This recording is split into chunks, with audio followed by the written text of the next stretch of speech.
out over America. Jonathan Karl, who first climbed to the top of Mount Rushmore when he was 11 years old, returning just a few years later to share something rarely seen behind the presidents. He's going to take us back there with him. Hey there, John. Good morning again. Hey, David, this was really a treat. Nobody's allowed on top of there. This was a project months and months and months in the making.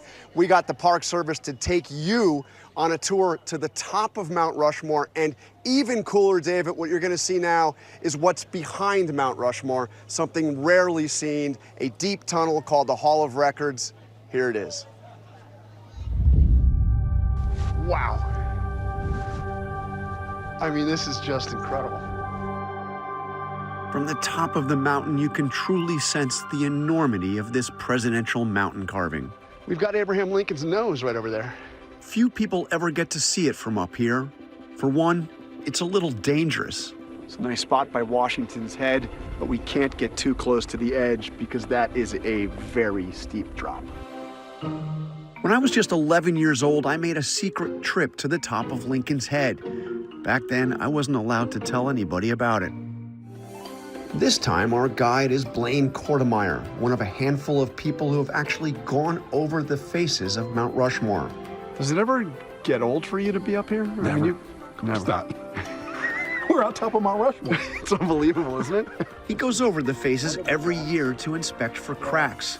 And in 2005, Blaine was part of the team that gave the monument its first and only cleaning, a power washing of the faces. You went over Jefferson's head and you power washed.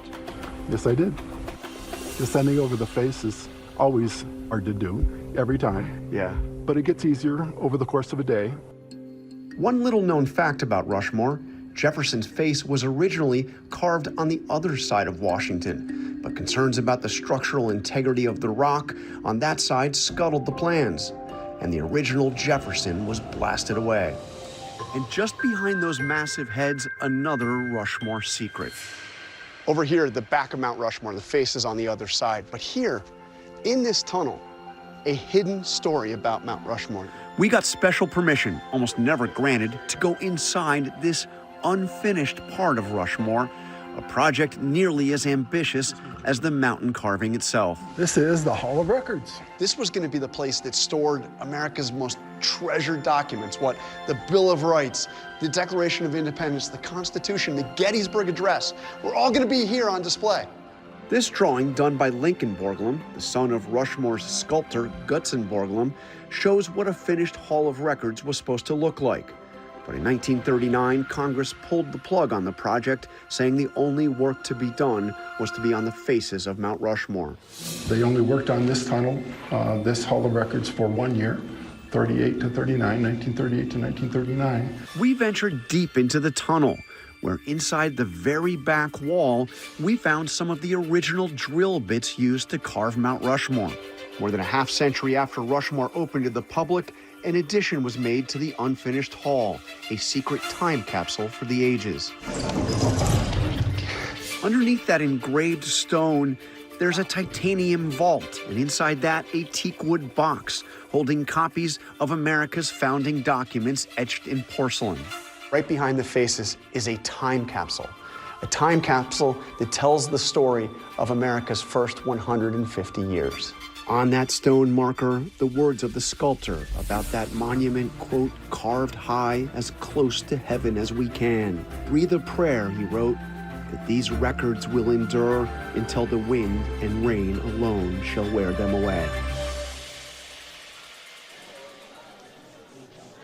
David, just an absolute pleasure to be up there and to bring that story to all of you. The trip was very similar to when I went last time, except let me tell you now, there is a lot more security. And that winch you saw me standing as an 11-year-old next to, that is now gone. It was the only change I really saw other than the security. That winch is now in a museum down here at the base of the monument. I have a million questions for you, John, but time for at least a couple of them. You were 11 years old. You're on the head of Lincoln. Can you imagine being the guy who has to power wash the faces of the presidents? That was extraordinary, too. And they originally wanted to store our most precious documents right there at Mount Rushmore? David, all that rubble you see beneath the mountain, the artist's vision was to take all that rubble and build a master staircase up to the top of Mount Rushmore and to have essentially the real National Archives behind this mountain, all of those treasured documents stored, but also displayed for people to go up there and to see. Unfortunately, they never quite pulled that off. Well, we loved every bit of that, John Karl. That was extraordinary. And we kind of love an 11-year-old John Karl, too. Looking pretty cool back then. Thanks, John. We'll see you as we move on with our 24-hour coverage. We'll check back in with you a little later. But